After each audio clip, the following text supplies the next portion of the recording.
오늘 우리에게 주시는 하나님의 말씀 같이 찾아보도록 하겠습니다. 창세기 16장 1절 말씀부터 5절까지에 있는 말씀 보도록 하겠습니다. 찾으신 줄 알고 제가 번복해 올립니다. 아브라함의 아내 사레는 출산하지 못하였고 그에게 한 여종이 있으니 애굽 사람이요 이름은 하갈이라. 사레가 아브라함에게 이르되 여호와께서 내 출산을 허락하지 아니하셨으니 원하건대 내 여종에게 들어가라. 내가 혹 그로 말미암아 자녀를 얻을까 하노라 하매 아브라함이 사레의 말을 들으니라. 아브라함의 아내 사레가 그 여종 애굽 사람 하갈을 데려다가 그 남편 아브라함에게 첩으로 준 때는 아브라함이 가나안 땅에 거주한 지 10년 후였더라. 아브라함이 하갈과 동침하였더니 하갈이 임신하매 그가 자기의 임신함을 알고 그의 여주인을 멸시한지라. 사레가 아브라함에게 이르되 내가 받는 모욕은 당신이 받아야 옳도다. 내가 나의 여종을 당신의 품에 두었거늘 그가 자기의 임신함을 알고 나를 멸시하니 당신과 나 사이에 여호와께서 판단하시기를 원하노라. 아멘. 이 본문 말씀을 가지고 믿음, 하나님의 방법을 붙잡는 것이다 라고 하는 제목으로 여러분과 같이 은혜를 나누고자 합니다. 많은 사람들이 기도 응답이 지연되거나 하나님의 역사가 눈에 보이지 않으면 금방 인간적인 방법 그리고 인간적인 생각에 빠집니다. 그러나 하나님의 역사는 인간적인 생각으로 나선다라고 해서 되는 것이 아닙니다. 기도 응답이 늦어진다라고 해서 내 방법으로 문제를 해결하려고 하면 오히려 더 큰 공경에 빠질 수가 있습니다. 사도행전 16장에 보면 사도 바울이 2차 전도 여행을 시작할 때에 아시아 쪽으로 가려고 계획을 세우고 출발하게 되었는데 이상하게도 자꾸 길이 막히는 겁니다. 성경은 그 이유를 예수의 영이 허락지 않았다라고 말씀을 합니다. 그러자 사도 바울이 어떻게 합니까? 만약 바울이 적극적인 사고방식의 사람이었다면 아시아 쪽으로 무조건 진행했을 것입니다. 그러나 반대로 만약 사도 바울이 소심한 성격의 소유자였다면 아시아 전도를 포기했을 것입니다. 그런데 바울은 믿음의 사람이었습니다. 그는 아시아로 가기 위해 어떤 인간적인 방법을 찾는 대신에 하나님께 계속해서 기도하고 물었습니다. 하나님 어떻게 할까요? 어느 쪽으로 갈까요? 그리고는 하나님께서 문을 열어주시는 쪽으로 나가게 됩니다. 그러다가 두로아까지 가게 되었는데 밤에 사도 바울이 환상을 보게 되었습니다. 마게도니아 사람 하나가 와서 도우라고 하는 그러한 환상을 본 것입니다. 그러자 사도 바울은 이것이 하나님의 뜻인 줄 알고 마게도니아로 전도의 방향을 틀었습니다. 믿음의 사람 바울은 자기 계획, 자기 뜻을 관철하려고 하지를 않았습니다. 오히려 하나님께 물었고 하나님의 뜻을 확인하고 난 다음에 움직였습니다. 이것이 바로 믿음의 행동인 것입니다. 창세기 15장에서 믿음이 흔들렸던 아브라함을 하나님께서 찾아오셔서 언약을 다시 확인시켜 주셨습니다. 하나님은 아브라함에게 내 몸에서 날 자가 네 상속자가 되리라고 명확히 말씀을 하셨고 아브라함을 밖으로 데리고 나가서 밤 하늘에 빛나는 별들을 보여주면서 네 자손이 이와 같으리라고 확인까지 해주었습니다. 그리고 난 다음 하나님은 아브라함과 언약식까지 했습니다. 당시 고대 근동 지역에서는 두 나라 혹은 두 사람이 서로 언약 곧 계약을 맺을 때에 짐승을 둘로 쪼개놓고 피가 뚝뚝 떨어지는 짐승 사이를 지나가는 방법으로 언약식을 했습니다. 성경에 보면 하나님과 아브라함이 언약식을 할 때도 동일한 방법이었습니다. 아브라함이 짐승을 잡아 둘로 쪼개자 하나님의 불이 나타나 그 사이로 지나갑니다. 그렇게 함으로 드디어 하나님과 아브라함 사이에 언약이 맺어진 것입니다. 하나님은 반드시 아브라함 몸에서 태어난 자녀를 통해서 큰 민족을 이루게 하실 것입니다. 하나님의 확실한 약속을 받은 아브라함이 이제 확신에 찬 모습을 가지고 집으로 돌아오게 됩니다. 그러나 집에 돌아왔을 때에 그것은 여전히 아무것도 달라지지 않은 상황이었습니다. 아내 사레는 여전히 출산하지 못하는 여인입니다. 본문 1절은 전혀 달라지지 않은 현실에 대해서 이렇게 말씀을 하죠. 아브라함의 아내 사레는 출산하지 못하였고 그에게 한 여종이 있으니 애굽 사람이요 이름은 하갈이라고 했습니다. 여기 사레는 출산하지 못하였고라고 하는 말에서 아브라함과 그의 아내 사레의 현실적인 고민을 우리가 알 수가 있습니다. 하나님은 내 몸에서 날 자가 내 상속자로 말씀했지만은 그들의 육체는 늙었고 더구나 아내 사레는 아이를 출산할 수 없는 그러한 나이의 사람이었습니다. 하나님의 약속은 받았지만 현실은 조금 더 달라지지 않았습니다. 그런데 문제는 그래도 아브라함은 하나님의 말씀을 직접 듣고 언약식까지 했지만 그의 아내는 그렇지 않았습니다. 그러다 보니 나이가 많다는 현실의 문제로 사례는 아브라함보다 더 깊은 회의에 빠지게 되었습니다. 고민과 갈등이 깊어지면 대부분의 사람들은 인간적인 대책을 세우게 됩니다. 사례 역시 고민과 갈등 끝에 인간적인 방법을 생각해냈습니다. 그것은 바로 자신의 몸종 하가를 통해서 아들을 낳는 것입니다. 얼마나 합리적인 방법입니까? 모두가 동의할 수 있는 합리적인 방법을 생각해낸 사례가 이제 아브라함에게 다가가서 이렇게 말합니다. 본문 2절에 보니까 사례가 아브라함에게 이르되 여호와께서 내 출산을 허락하지 아니하셨으니 원하건대 내 여종에게 들어가라. 내가 혹 그로 말미암아 자녀를 얻을까 하노라 하며 아브라함이 사례의 말을 들으니라 하고 있습니다. 사례의 말에서 그의 신앙에 문제가 있다는 것을 알 수가 있습니다. 사례는 자신이 출산하지 못하는 것이 하나님께서 허락하지 않았기 때문이다라고 단정짓고 있습니다. 그래서 여호와께서 내 출산을 허락하지 아니하셨으니라고 그렇게 말하고 있는 것입니다. 불신앙의 사람은 어려운 일이 닥치면 금방 틀렸다라고 생각하고 삶의 마침표를 찍습니다. 그러나 사람이 할 수 없다라고 해서 하나님도 못할 것이다라고 생각해서는 안 됩니다. 내 생각대로 되지 않는다라고 하나님이 나를 버렸다라고 생각하지 마십시오. 사례는 하나님이 허락하지 않으니 나는 아니다라고 그렇게 생각하고 마침표를 찍었지만 하나님은 아니었습니다. 오히려 하나님은 쉼표를 찍고 내 몸에서 날 자가 내 상속자가 되리라고 말씀하셨습니다. 그런데 왜 하나님은 아브라함과 사라에게 아들을 금방 주지 않고 계속해서 시간을 지연시킨 것입니까? 하나님은 아브라함이 큰 민족을 이룰 것이다 라고 하는 약속을 갈대아 우르를 떠날 때부터 하셨지만 실제로 아들을 낳은 것은 아브라함의 나이 100세 그리고 사라의 나이 90세가 되어서야 비로소 그들은 약속의 아들 이삭을 얻게 되었습니다. 하나님은 왜 약속만 자꾸 하시고 그 약속을 금방 이루어주지 않는 것입니까? 여기에는 이유가 있습니다. 아브라함에게 하나님의 능력, 즉 하나님께는 불가능이 없다라고 하는 것을 가르쳐주기 위해서입니다. 사례가 실수한 것이 바로 이것입니다. 그는 하나님을 보지 못했습니다. 단지 자신의 나이만 보았고 자신의 처지만 보았습니다. 그래서 마침표를 찍고는 나는 틀렸다. 그런 내가 아니라 내 몸종 하가를 통해서 아들을 낳아야지라고 그렇게 생각하게 된 것입니다.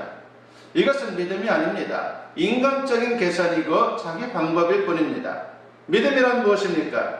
어떤 경우에도 하나님을 긍정하는 것이고 하나님의 쉼표를 볼 수 있는 것입니다. 보통 우리가 삶의 문제에 접근하는 데는 두 가지 길이 있습니다. 하나는 환경을 먼저 보고 하나님을 봅니다. 그렇습니다. 많은 분들이 문제가 생기면 먼저 환경을 봅니다. 그러면서 되는 것이 없는 자신을 보면서 어쩌다가 내가 이렇게 됐지라고 생각하면서 절망에 빠지게 됩니다. 그리고 난 다음 하나님을 보는 것이죠. 그러면 당연히 그 마음에서 뭐가 나오겠습니까? 원망이 나오는 겁니다.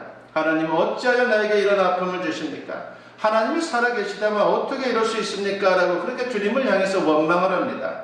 그러나 문제에 접근하는 다른 길이 있습니다. 그것은 하나님을 먼저 보고 문제, 즉 환경을 그 다음에 보는 것입니다.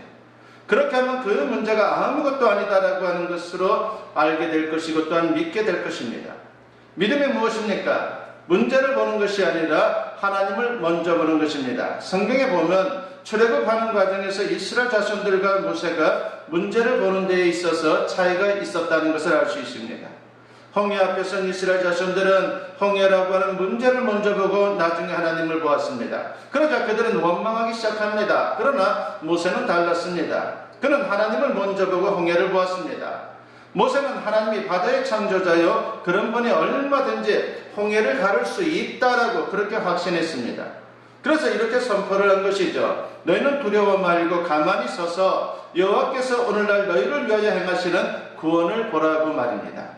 그렇습니다. 하나님을 먼저 봐야 합니다. 믿음이란 문제보다 하나님을 먼저 보는 것입니다. 사례는 하나님을 먼저 보지 못했습니다. 하나님의 역사, 하나님의 쉼표를 믿지 않았습니다. 그렇기 때문에 그녀는 절망할 수밖에 없었고 자기 방법으로 이 문제를 해결하려고 했던 것입니다. 그런데 사실 사례가 제시한 인간적인 방법, 자기 몸종 하가를 아브라함에게 첩으로 주어 그 사이에서 태어난 아들을 상속자로 세우는 것은 당시 사회에서는 그렇게 문제가 되지를 않았습니다. 그것은 그 당시의 세상의 방법이었습니다.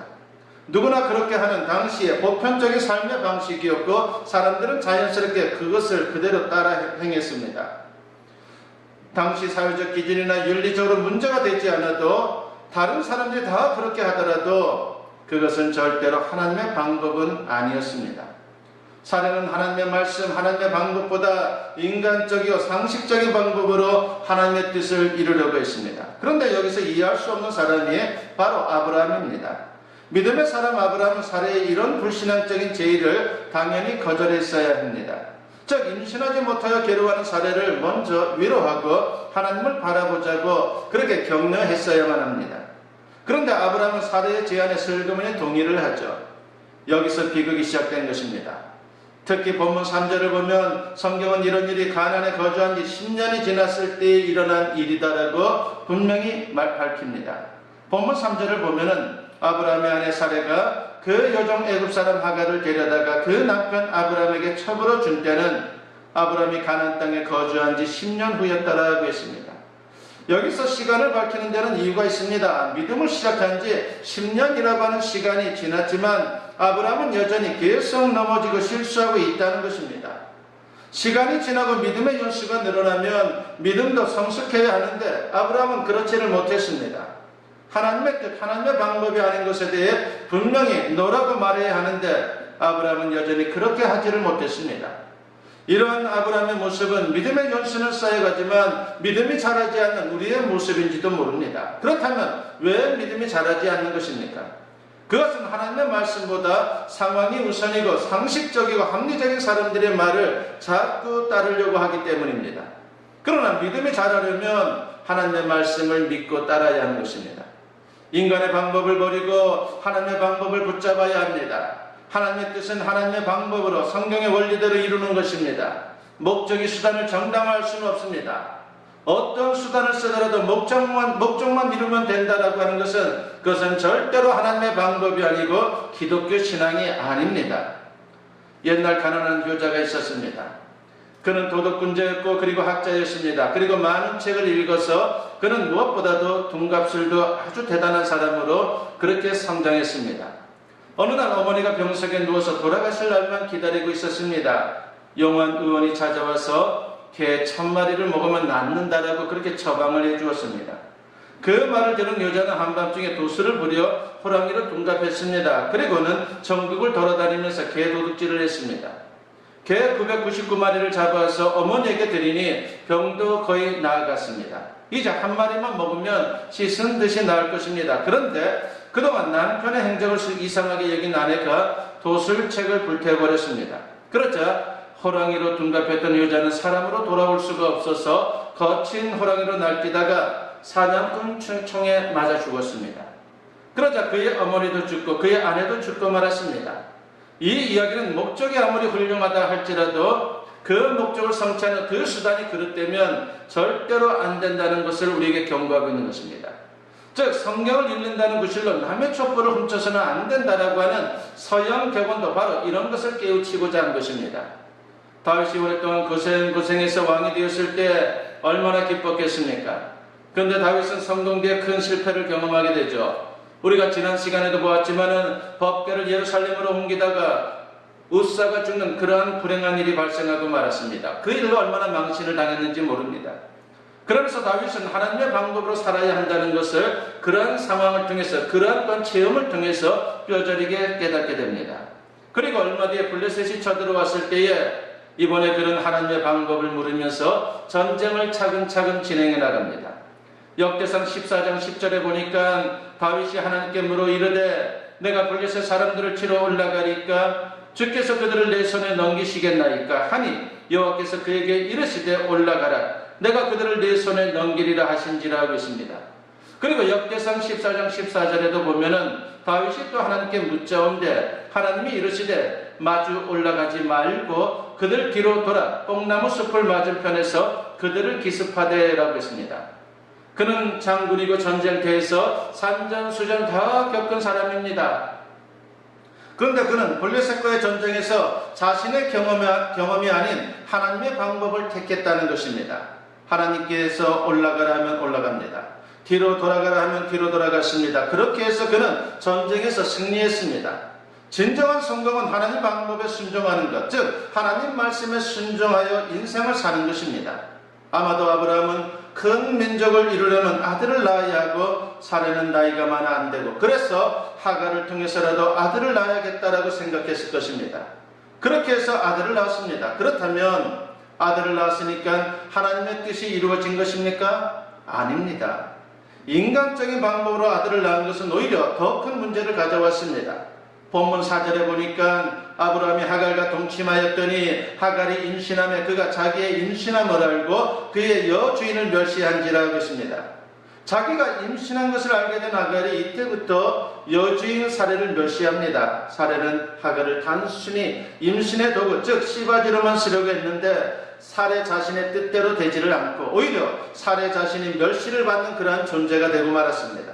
그렇습니다. 인간적인 방법은 처음에는 그럴듯해 보이지만 시간이 지날수록 딜레마에 빠지게 합니다. 그러나 하나님의 뜻은 처음에는 어려워도 이해할 수 없어도 시간이 지날수록 하나님의 은혜를 경험하게 합니다. 하갈이 주인 행세를 하자 사례 마음이 뒤집어집니다. 그러자 하갈은 사례가 아브라함에게 분풀이를 하죠. 본문 5절에 보니까 사례가 아브라함에게 이르되 내가 받는 모욕은 당신이 받아야 옳도다. 내가 나의 요정을 당신의 품에 두었거늘 그가 자기의 임신함을 알고 나를 멸시하니 당신과 나 사이에 여호와께서 판단하시기를 원하노라 했습니다. 사실 누가 이 일을 계획한 것입니까? 사례입니다. 아브라함은 사례가 말한 대로 그냥 따랐을 뿐입니다. 그런데 화는 누가 내고 있습니까? 사례입니다. 사례 자신이 그렇게 하자고 해놓고는 모든 책임을 아브라함에게 떠넘기고 있습니다. 이것이 바로 불신앙과 죄의 속성인 것입니다. 죄는 변명하고 책임을 전가시키는 특성이 있습니다. 우리는 아브라함과 사례가 인간적인 방법으로 행동한 그 결과가 어떠했는지 주목해야 합니다. 이 일로 아브라함과 사례 사이에 가정 불화가 일어났습니다. 그것만이 아니죠.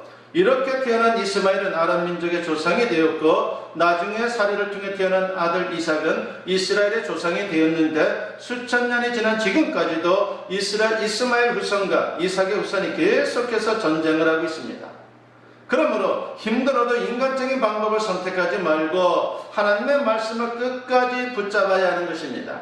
좀 힘들다고 삶의 마침표를 찍지 말고 하나님의 신표신 예수님을 바라보며 하나님의 방법인 말씀에 순종하여 하나님이 주시는 승리와 축복을 맛볼 수 있는 저와 여러분 모두 될 수 있기를 주님의 이름으로 간절히 축원합니다. 기도드립니다. 사랑과 은혜가 충만하신 아버지 하나님 감사합니다. 오늘도 주님의 말씀을 통해서 도전을 받습니다. 믿음은 하나님의 방법을 따르는 것이라고 했사오니 아버지 하나님 우리 모든 성도님들 믿음으로 하나님의 방법을 따라서 승리의 자리에 설 수 있도록 역사여 주시옵소서. 감사드리옵고 예수님의 이름으로 기도드리옵나이다. 아멘. 축복 기도드립니다. 이제는 우리 주 예수 그리스도의 은혜와 아버지 하나님의 무궁하신 사랑하심과 성령의 감화감동 역사 충만하심이 오늘 주님께 예배로 영광 돌리며 이제 선포된 말씀과 같이 하나님의 방법으로 세상을 살아가기를 다짐하고 결단하며 세상을 향하는 주님의 사랑 자녀들 위해 지금으로부터 영원토록 함께 하시기를 간절히 축원하옵나이다. 아멘.